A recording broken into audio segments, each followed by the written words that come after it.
That's all coming up. Plenty of those French World Cup winners involved in the Champions League over the months ahead. But tonight's all about celebration. A bit of a coronation tonight. But the Dutch didn't read the script for a spell in that second half. Yeah, they were very good. I think there's loads of positives to come out of the game for them. They kept at it. They got a bit of joy. And I think it also had to do with... I suppose France taking the foot off the pedal a little bit, but I enjoyed the Dutch performance. It really made a game. And when they got the equaliser, of course, France had to come back out and win the game, and so we got a great spectacle. I think the second half turned out to be a lot better, because for 15, 20 minutes we thought it was just going to make a sad way to the end of the game, but it came alive, and that was down to the Dutch input. It was good. As Niall says, the first hour of the match, even you were kind of looking at the Netherlands and thinking they're a long way off the top level. Why did they get back into it, Brian? Well, I think the longer it goes on at 1-0, you've got plenty of hope, and they've got good players on the pitch, and eventually, when the tempo of the game died a bit, Davy Pröpper started to have an influence on young De Jong in the midfield. Wijnaldum, we saw a lot more of them.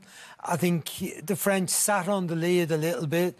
The Dutch team got encouragement by the couple of little half chances they had, and Wijnaldum got a big chance, and then within a minute they'd equalised. But just the performance of the young players again impressed me. Tete, the right back, I thought did well. The centre half playing with Van Dijk played well, and young De Jong in the middle of the field. So I think that's the area of hope for them. They need to be better in the front positions. Although they created a smashing goal, I thought that was the weakest part of their team.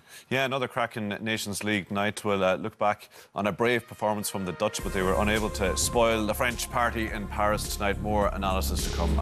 So France turn on the flare tonight in Stade de France, getting the job done in front of a jubilant home crowd there as they celebrate their World Cup triumph during the summer, and look to what's a very bright future for French football. Probably on balance now, was it just about right that they got the win? Yeah, I think there was just a little bit more talent on show, a little bit more conviction when the time was right, and it looks effortless, but it's hard work that pays off. They work so hard for each other, and they've got that lovely bit of skill at times to come out of the ordinary, and that's what they did tonight. They're decent side. But as we said before the break there, I mean, fair play to the Dutch there. They got right at them in that second half. And there was a chance just before the goal that suggested they were right up for it. Yeah, Wijnaldum find himself getting in. Centre half does really well as the ball pops out. You'll see he's determined, and he just kind of puts the pressure on a bad backpass, but it puts him right in. He gets in and goal, and he just scuffs it. Needed probably take a better touch to get it in front of his chest to hit straight. Brian, what about Mendy here? Yeah, you just see Tete here, the full back. Mendy, he just looks at the ball going inside, and that slight half delay puts him in trouble. But I would just credit the Dutch team for that, because the quickness of the speed of the pass, the run, the delivery of the ball. It's a brilliant ball. The run from Babel from the far side gets in ahead of Pavin here, and he tries to pull him back, opens up his body. Maybe the goalkeeper should have stopped it. But it was a smashing goal. Yeah, I think the keeper should have stopped that. He's a bit greedy there. He might have put it across. Should have been shooting at the far post. Yeah, exactly. Yeah, it wasn't a good effort, but it was that spell that the Dutch had, and the French had to wake up because of this. What did you make of Depay tonight, Niall, his overall performance? Poor first half, I thought, but became a better influence. In that 15, 20-minute spell, he was actually a good link. Things were going through him. He gave them a little bit of a handful at times, the two French centre-halves, and, yeah, probably did enough to suggest that he could be the man that Ronald Koeman needs. He definitely needs somebody to come alive, but I'd like to see him get in and get more chances on goal. Babel got the chance for the goal, and if you're to sort of see this team come on and kick on again, who's the person that's going to get 20 goals in the next 3 or 4 years? Is there enough to suggest they can end this run of not qualifying for tournaments? Are they anywhere near getting back to yeah, I mean, look, it's getting easier to qualify for tournaments. The numbers are increasing. It's nearly, there's a space for everyone in the audience now. It's gone from... Don't say that, Niall. From 8 to 16 to 24, and it'll probably go to 32. There's only, 54 teams playing, and some of them are rocky outcrops, and they'll have very little chance. So it's getting, of course they can, but they've plenty of talent there, and we see the young players that have played tonight that they're still talent. Can they get someone, as Niall said, in the attacking positions to do better? I don't think Depay is a centre forward. I think Kevin said that he could do having someone to play off, or he plays to the left of a main man. De Jong is probably not the answer either. So in that area, but there was a lot of promise in how they played against. And I'd say about France tonight, it shows what a great team they were. When it looked like the game had gone flat, Netherlands equalised, and then they were able to turn it on again and find a way to get a winning They goal. woke up again, didn't they now? Yeah, they had to, yeah, which was good. I mean, it was great for the game itself as a spectacle, but they were able to do that. They had the class and the quality to, like, in the moments or in the 20-minute spell that the Dutch had before that period when obviously they scored.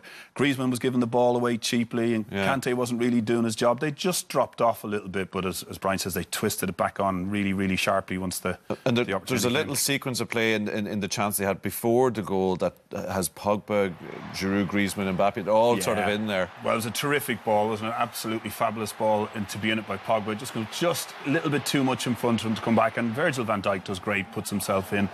But Mendy's only on the pitch a few minutes. I think this is about his third cross in about 3 or 4 minutes, so they know what's coming in. There's bodies going in there, and Giroud does really, really well. I think it's the only moment of the night Virgil van Dijk, probably question that he was beaten to the ball first, but you've got to give Giroud credit for that, for wrapping his leg around him almost, keeping his eye on the ball and putting it on target. What about the goalkeeper? Oh, his fault all day long. Really? His starting position. When the ball is out wide to Mendy, he's going towards the near post. But as the ball travels across the pitch, he's got to be shifting his feet more towards the centre of the goal, so that he's alive to go to either side. He's still on the near post and ends up stretching his arms out. The ball went in the middle of the goal.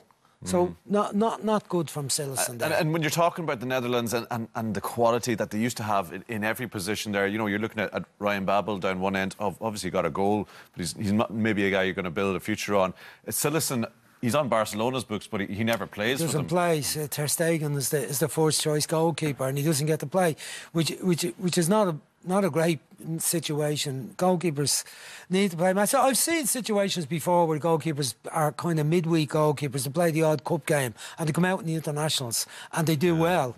But it's not the idea. You need your goalkeeper to be getting regular football and be at it. Pretty much the first man that Deschamps, when he came off the bench there to embrace, was Mbappe. He got the first goal. We saw we looked at it at half time, the virtuoso display that he had. A few little moments in the second half as well. Yeah, maybe not as bright in the second half, but did enough to warrant a real sort of mention. And from the start of the game. Yeah, this is literally minutes old. The stadium came alive when they saw him sprint, run past Dutch defenders, get the ball. But he also has the ability, drops shoulders, little step overs, opens everything up for himself. It's fantastic. There's no weakness to his game. You can see he reads things now, gets into good areas where he invites the cross to him.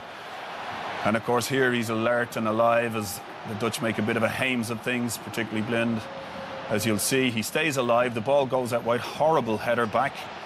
But he's alive and alert and making his way into an area that he thinks the ball has a chance of getting to. Fantastic little touch. He plays as well with great joy, and he always feels he's not far from having a little laugh and a giggle at some of the things he attempts himself. So, there's an innocence about it at this stage. He's almost surprised he's getting away with the things he used to do this is brilliant. On the street. 19 years of age to be doing this. This is just fantastic play. I think that's an outstanding moment.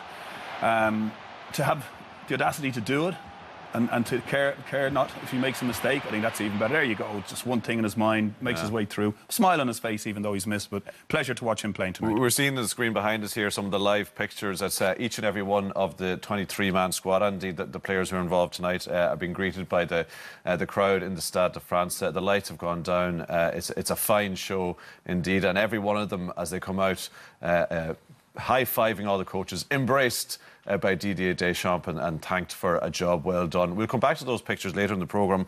Do want to give a little shout-out for a brilliant moment of defending. Yeah. Mbappe in full flow and a brilliant moment of defending from Virgil van Dijk. What a moment of fear you would think for any defender who has to face this. As the French break, obviously the Dutch are down, they're looking to try and get the equaliser, and suddenly it's one-on-one. The fastest player in the world, the player on form is coming in. Just look at the coolness and the ability of Virgil van Dijk to snuff that chance out. That is what we call world-class defending, because it's odds on he's going to drop his shoulder, get by him, but he's careful, he looks at it, he watches the ball, he watches the feet, and a masterly challenge. And I think I'd say about 99% of defenders in the world would be absolutely terrified in a situation like that. And he showed a coolness there that he wasn't bothered. It was a fantastic piece of defending. At the start of it, when he saw him with the ball, he almost ambled over to him, as if to say, I'm not. And he was kind of in his own head going, I'm a bit of bother to deal with here, but I'll be okay. I've seen this situation before. This could be a problem. But he did the job. It was a